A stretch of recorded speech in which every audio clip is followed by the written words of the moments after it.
সম্মানিত ভাইয়েরা, হজ ও ওমরা একটি ফ্যামিলির সকল কাজের স্মৃতিচারণ। ছোট্ট একটা ফ্যামিলি, নবী ইব্রাহিম আলাইহিস সালাম, তার ছোট স্ত্রী বিবি হাজার আলাইহিস সালাম আর নবী ইসমাইল আলাইহিস সালাম, এই ফ্যামিলিকে ঘিরে হজ ও ওমরার যত বিধিবিধান রয়েছে। আল্লাহ তাআলা ইব্রাহিম আলাইহিস সালামকে বললেন, ইব্রাহিম, আমি তোমাকে হজ প্রোগ্রামের এমডি বানাবো, ম্যানেজার ডিরেক্টর অফ দ্য হজ। ইব্রাহিম আলাইহিস সালামকে আল্লাহ তাআলা বললেন, ইব্রাহিম, আমি তোমাকে আমার ঘরের জায়গাটা দেখিয়ে দিব। কোথায় তুমি আমার ঘর বানাবে? আমার ঘরটা কোথায় হবে? আল্লাহ বলেন 17 পারা 14 নম্বর পৃষ্ঠার 5 নম্বর লাইনে আছে, 22 নম্বর সূরা হজের 26 নম্বর আয়াত। আল্লাহ বলেন, ওয়া ইয বাওয়ানা লি ইব্রাহিম মাকানাল বাইত। নবী, আপনি স্মরণ করুন, যখন আমি ইব্রাহিমকে আমার বাইতুল্লাহর জায়গাটা দেখিয়ে দিলাম। বাওয়ানা লি ইব্রাহিম মাকানাল বাইত, আমি ইব্রাহিমকে দেখিয়ে দিলাম, জানিয়ে দিলাম location of the Lord's house, মাকানাল বাইত, আল্লাহর ঘর নির্দিষ্ট স্থানটা কোথায়। আল্লাহ তাআলা ইব্রাহিম আলাইহিস সালামকে জানিয়ে দিলেন। এরপরে জানানোর পরে আল্লাহ তাআলা ইব্রাহিম আলাইহিস সালামকে বললেন, ইব্রাহিম, এবার তোমার কাজ হলো তুমি রাজমিস্ত্রি হয়ে যাও। কাবা নির্মাণে তুমি রাজমিস্ত্রি হও, বি এ মেসন, তুমি রাজমিস্ত্রি হও। আর তার ছেলে নবী ইসমাইল আলাইহিস সালাম লেভারের কাজে নিয়োজিত হয়ে গেলেন। আল্লাহ বলেন 1 পারা 19 নম্বর পৃষ্ঠার 1 নম্বর লাইনে আছে, 2 নম্বর সূরাতুল বাকারার 127 নম্বর আয়াত।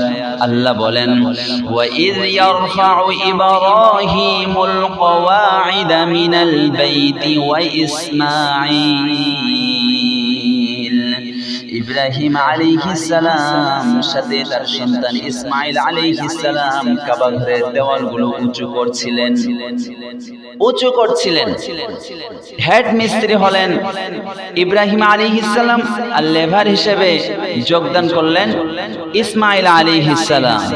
যখন কাবা ঘরের দেওয়ালগুলো উঁচু করছিল, তখন বাপ বেটা আল্লাহর কাছে দোয়া করলেন, রব্বানা তাকাব্বাল মিন্না, হে আল্লাহ, আমাদের এই যে রাজমিস্ত্রির কাজ, আমরা যে দেওয়ালটা বানাচ্ছি, এই দেওয়াল বানানো, কাবা নির্মাণ আমাদের পক্ষ থেকে আপনি কবুল করে নিন। রব্বানা তাকাব্বাল মিন্না, আমাদের এই কাজটা আপনি কবুল করে নিন। এরপরে রাজমিস্ত্রির কাজ শেষ হয়ে গেল, কাবা নির্মাণের কাজ শেষ হয়ে গেল। আল্লাহ তাআলা ইব্রাহিম আলাইহিস সালামকে বললেন, ইব্রাহিম, এবার তুমি ঝাড়ুদার হও, বি ক্লিনার, তুমি এবার ক্লিনার হয়ে যাও, কাবা ঘরের ক্লিনার। আমরা আসলে মসজিদ ঝাড়ু দিতে চাই না, কিন্তু মসজিদ ঝাড়ু দেওয়া ইব্রাহিম আলাইহিস সালামের সুন্নত। আল্লাহু আকবার। আল্লাহ তাআলা জানিয়ে দিলেন 1 পারা 18 নম্বর পৃষ্ঠার 11 নম্বর লাইনে আছে, 2 নম্বর সূরাতুল বাকারার 125 নম্বর আয়াত। আল্লাহ বলেন, ওয়া আহিদনা ইলা ইব্রাহিম ওয়া ইসমাঈল আন তাহিরা বাইতিয়া। আমি আল্লাহ তাআলা ইব্রাহিম আর ইসমাইলকে আমার ঘর বাইতুল্লাহ, কাবা ঘর ঝাড়ু দেওয়ার জন্য বললাম, পরিষ্কার পরিচ্ছন্ন রাখার জন্য বললাম। কাদের জন্য? লিত্তাইফিন, যারা তাওয়াফ করবে তাওয়াফকারীদের জন্য, ওয়াল আকিফিন, যারা ইতিকাফরত অবস্থায় থাকবে তাদের জন্য, ওয়ার রুকআইস সুজুদ, রুকুকারীর জন্য, সিজদাকারীর জন্য। আমি ইব্রাহিম আর ইসমাইলকে বললাম, তোমরা দুইজন আমার কাবা ঘর পরিষ্কার পরিচ্ছন্ন রাখো। 2 নম্বরে আল্লাহ তাআলা ইব্রাহিম আলাইহিস সালামকে বললেন, ইব্রাহিম, তুমি ঝাড়ুদার হও, কাবা ঘরের ঝাড়ুদার। তাহলে 1 নাম্বার হলো ইব্রাহিম তুমি রাজমিস্ত্রি হও, 2 নাম্বার হলো ইব্রাহিম তুমি কাবা ঘরের ঝাড়ুদার হও। 3 নাম্বার, এবার আল্লাহ তাআলা ইব্রাহিম আলাইহিস সালামকে ফাইনালি একটা হুকুম দিচ্ছেন, ইব্রাহিম, তুমি রাজমিস্ত্রি হয়েছো, কাবা ঘর নির্মাণ করেছো, ঝাড়ুদার হয়েছো, কাবা ঘর পরিষ্কার পরিচ্ছন্ন রেখেছো, এবার তুমি মুয়াজ্জিন হও। এই 5 ওয়াক্ত নামাজের মুয়াজ্জিন নয়, এটা হলো হজের মুয়াজ্জিন। আল্লাহ বললেন ইব্রাহিম তুমি এবার মুয়াজ্জিন হয়ে যাও, বি এ কলার টু হজ, হজের মুয়াজ্জিন। সুবহানাল্লাহ বলেন। আল্লাহ বলেন, আল্লাহ রাব্বুল আলামিন বলেন 17 পারা 14 নম্বর পৃষ্ঠা 7 নম্বর লাইনে আছে, 22 নম্বর সূরা হজের 27 নম্বর আয়াত। আল্লাহ বলেন ওয়াআযিন ফিন নাসি বিল হাজ্জি ইয়াতুকা রিজালা। আল্লাহ বলেন ইব্রাহিম ফিন্নাস বিল হজ, মানুষের মধ্যে তুমি হজের ঘোষণা দাও। আযিন আমরের সিগা, তুমি মুয়াজ্জিন হও, হজের ঘোষণা দাও। ইব্রাহিম আলাইহিস সালাম বললেন আল্লাহ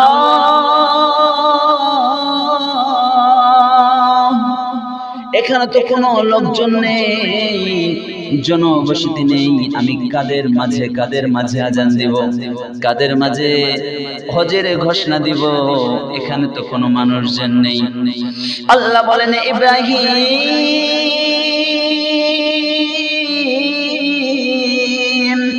আমি তোমাকে বলেছি হজের ঘোষণা দিতে, যাও পাহাড়ের উপরে চলে যাও, তুমি শুধু হজের ঘোষণা দাও, আমি সবার কানে পৌঁছিয়ে দিব।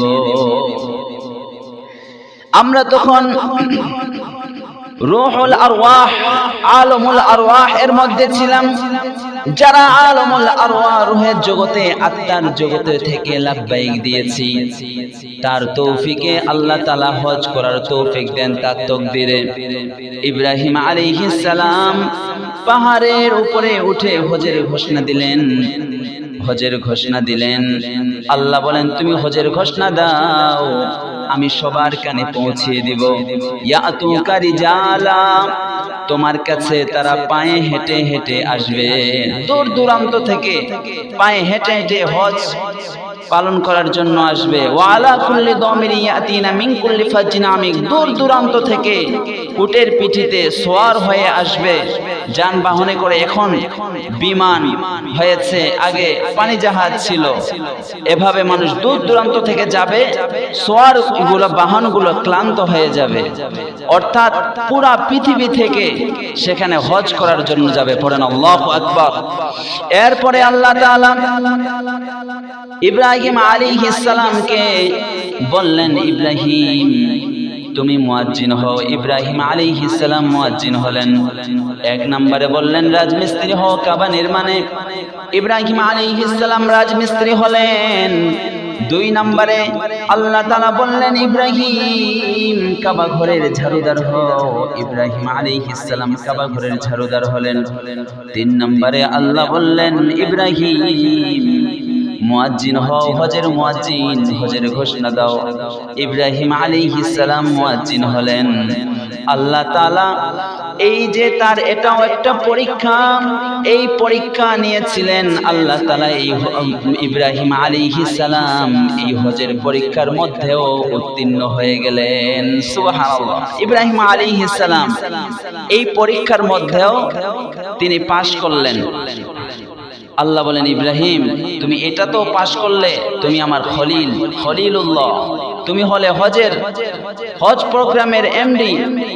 এই হজ প্রোগ্রাম এত নিরাপদ জায়গা, যারাই সেখানে যায় সেখানে আল্লাহওয়ালা হয়ে যায়, আল্লাহর প্রেমে পাগল হয়ে যায়। আল্লাহ বলেছেন 1 পারা 18 নম্বর পৃষ্ঠা 10 নম্বর লাইনে আছে, 2 নম্বর সূরা সূরাতুল বাকারার 125 নম্বর আয়াত। আল্লাহ বলেন ওয়া ইদ জাআলনাল বাইতা মাসাবাতান লিন-নাসি ওয়া আমনা, আমি আল্লাহ এই বাইতুল্লাহকে মানুষের জন্য নিরাপদ বানিয়েছি, এ প্লেস অফ সিকিউরিটি। এখানে যারাই আসবে তাদের জন্য এটা হলো সিকিউরিটি, নিরাপদ। আপনারা দেখেছেন কাতার ফিফা ওয়ার্ল্ড কাপ প্রেজেন্টেশনের মধ্যে সেখানেও কিন্তু 19-20 হয়। প্রেজেন্টেশন একেবারে ফুলফিল তারা দিতে পারে না। আবার আর্মি ট্রেনিং হয় না, বাংলাদেশের সেনাবাহিনীদের ট্রেনিং, সেখানে ট্রেনিং এর মধ্যেও কিন্তু একসাথে তারা প্রেজেন্টেশন দিতে পারে না। কিন্তু more than 2 million Muslims they gather in the Kaaba ঘরের মধ্যে 2 মিলিয়ন 20 লক্ষ মানুষেরও বেশি সেখানে সমবেত হয়, সেখানে জমায়েত হয়। The biggest gathering in the world, পৃথিবীর সবচেয়ে বড় গ্যাদারিং হলো কাবা শরীফের মধ্যে। এত নিরাপদ, 2 মিলিয়ন মুসলিম, 20 লক্ষ মুসলিমেরও বেশি একসাথে রুকু করে ইমাম সাহেব আল্লাহু আকবার বলে তো সবাই একসাথে রুকুতে যায়, ইমাম সাহেব আল্লাহু আকবার বলেন তো সবাই একসাথে সেজদায় যায়, পড়েন আল্লাহু আকবার।